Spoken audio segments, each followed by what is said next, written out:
Well, the ribbon is cut on the 2023 Illinois State Fair after officials yesterday rolled out that red ribbon with the big scissors and the governor cutting it. And now we're officially on the way with the Illinois State Fair. But today is Ag Day. They actually moved it up today from when it was previously the last Friday of the fair. So this gives the opportunity for school kids and their parents to attend Ag Day events. Now, the Ag Day breakfast that was planned for this morning, it's been postponed. I think they're going to be looking at possibly Sunday because of possible inclement weather today. But that's not going to stop people getting at the fairgrounds and enjoying showing off all of the great things that Illinois agriculture has to offer. Of course, the Illinois Farm Bureau is instrumental in doing just that day in, day out, advocating for farmers. And joining us now is Illinois Farm Bureau President Richard Guebert. Richard, thanks for taking time with us this morning. And you are on your way out soon. Good morning. How are you? Very much. Appreciate talking with you this morning. Absolutely. So let's talk about what's next for the Illinois Farm Bureau. Of course, you've been there for years now. Talk about when you started, how you got into it, and what you want to see happen in the future with a new Farm Bureau president. Well, Greg, it's been my honor and pleasure to serve Illinois Farm Bureau members and represent them not only in Springfield but in Washington, D.C., as I served on the American Farm Bureau Board for the last 9.5 years.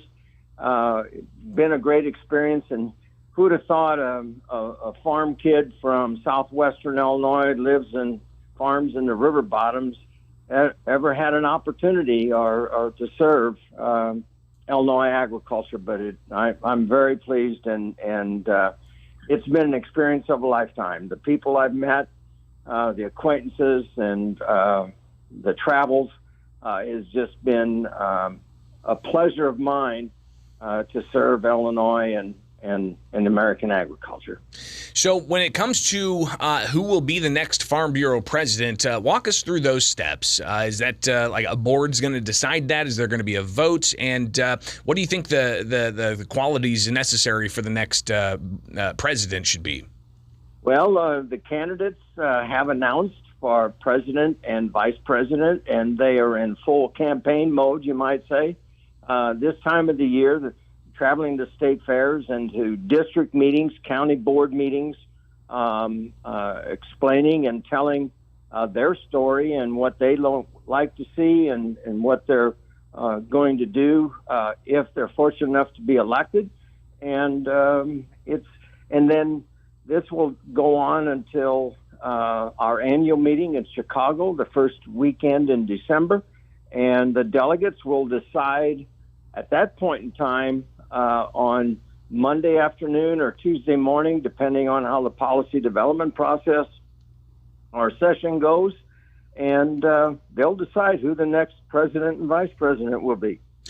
Richard Guebert with us. He is the outgoing president of the Illinois Farm Bureau. Of course, Ag Day today at the Illinois State Fairgrounds, highlighting the most important industry, not just in Illinois, but in society, I would argue. But Richard, talk about what we're going to see today and the importance of the Illinois State Fair in highlighting agriculture.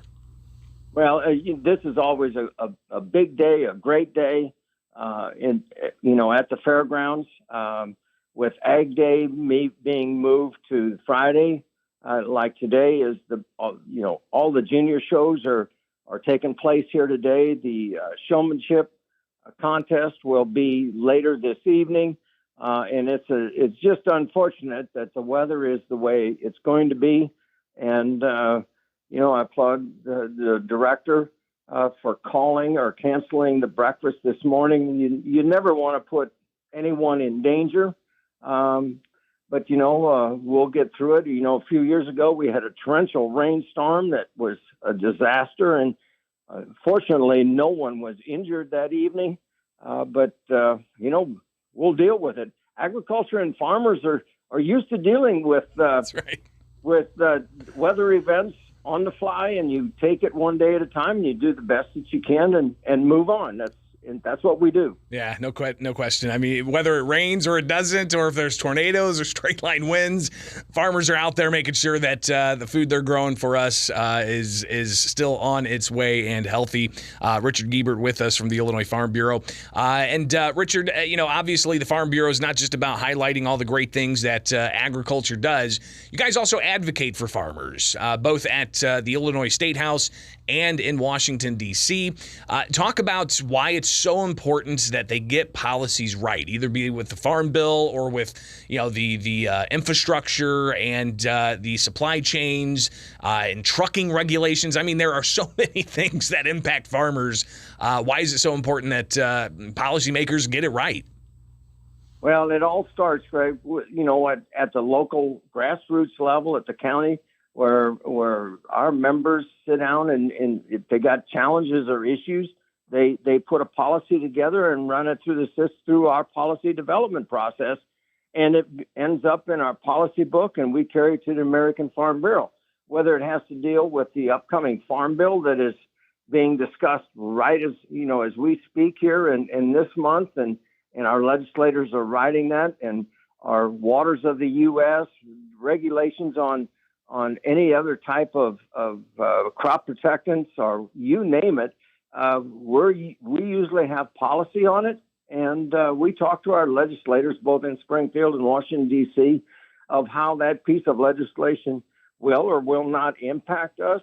And we're very fortunate. We have members that go to Washington, D.C. and to Springfield and visit with our legislators. Right now our legislators federal legislators especially, are on recess, and they're going to county fairs and holding ag advisory committee meetings, providing opportunities for farmers to express their views and have a conversation with them, what works, what doesn't work, and how we need their support on this or that piece of legislation. So we've always been engaged in this. We're highly respected, both in Springfield and Washington, D.C., and we appreciate the opportunity that our legislators give us to sit down and visit with them and tell our story. And I think it's also important to note that it's very nonpartisan, because there are Republican farmers and there are Democrat farmers, and everybody recognizes the importance of the farming community. But lastly, Rich, it's not just state policies that impact farmers. It's not just federal policies that impact farmers. We've been looking at this story about Mexico and non-GMO corn and all of the imports that happen between the United States, Illinois in particular, and other countries. Again, you talk about how important it is that's also addressed for farmers. Absolutely, Greg. And our policy says that we are. Trade is really important to us, and it needs to be fair and equitable. And we are in a global market, whether it's Mexico that has, their president doesn't like GMO corn or what we're providing. And, we advocate for science-based type of reasoning. And that's what was put together when the USMCA was put together and trade agreement was signed with both Mexico and Canada. And we are strong advocates to follow that trade agreement. Same as what was done with China a number of years ago. And China did not live up to its agreement. And then you look on the other side of the pond, you might say, the challenges and the invasion of Russia to Ukraine, and how that's impact Illinois agriculture here in the United States with high input costs and COVID with supply chain challenges and issues. It's really been tough for our farmers, but we endured, and we pull up our bootstraps and do what we got to do to provide food, fuel, and fiber to consumers, not only here in the United States, but all across the world. Richard Guebert, I imagine this isn't going to be the last time we talk before your 10 years over, but glad we were able to connect as the Illinois State Fair Ag Day is underway at the State Fairgrounds here in Springfield, and we'll possibly see you out there at the fairgrounds today, all right? Be safe and stay dry. Absolutely, Greg. Thank you for the opportunity, and we'll see you hopefully in Springfield. Absolutely. It is Springfield's Morning News on 92.7 WMAY, Springfield's News and Talk. Richard Guebert there with the Illinois Farm Bureau on WMAY.